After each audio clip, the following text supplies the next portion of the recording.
আপনি কি ফেসবুকে ভিডিও বানান, রিলস বা লং ভিডিও? ফেসবুকে ভিডিও শুধু ছেড়ে বসে থাকলেই চলবে না, সেটা পরীক্ষা করে দেখতে হবে যে ফেসবুকের নিয়ম অনুযায়ী সেই ভিডিওটা আপলোড করা হয়েছে কিনা এবং ভিডিওটি ভাইরাল হওয়ার সম্ভাবনা আছে কিনা। এটা দেখতে প্রথমে আমরা চলে যাই ফেসবুকের অফিসিয়াল অ্যাপসে প্রবেশ করব।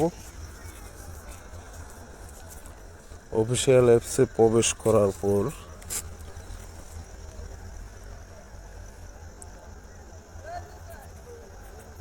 প্রোফাইল আইকনে ক্লিক করব। যে ভিডিওগুলো যে আমি আপলোড করেছি, তো একটা পরীক্ষা করে দেখি যে এই ভিডিওটা পরীক্ষা করার জন্য নিচে সি ইনসাইট অ্যান্ড অ্যাডস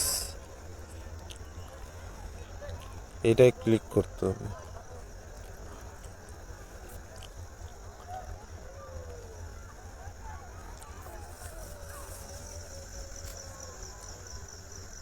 আসার পর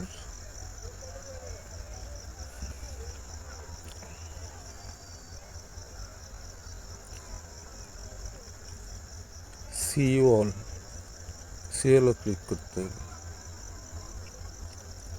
সিওল ক্লিক করার পর এখানে দেখা যাচ্ছে যে 8টি পয়েন্টের মধ্যে যেরকম share reel story, write caption, add hashtags your caption, এরকম সব 8টি পয়েন্টের মধ্যে শুধু একটি পয়েন্ট বাকি, যেমন share your reel two A group.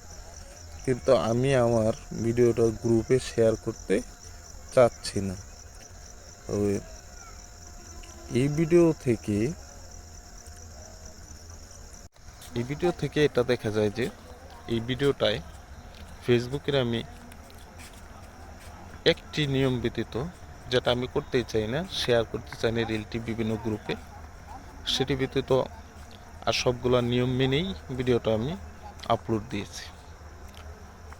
তো একটি ভিডিও আপলোড দেওয়ার পর কীভাবে চেক করবেন যে ভিডিওটা কতটুকু ফেসবুকের নিয়ম অনুযায়ী আপনি আপলোড দিয়েছেন বা এডিট করেছেন। ভিডিও যদি আপনারা পেতে চান তাহলে অবশ্যই এই পেজটি ফলো দিয়ে এবং ইউটিউব চ্যানেলটি সাবস্ক্রাইব করে পাশে থাকবেন।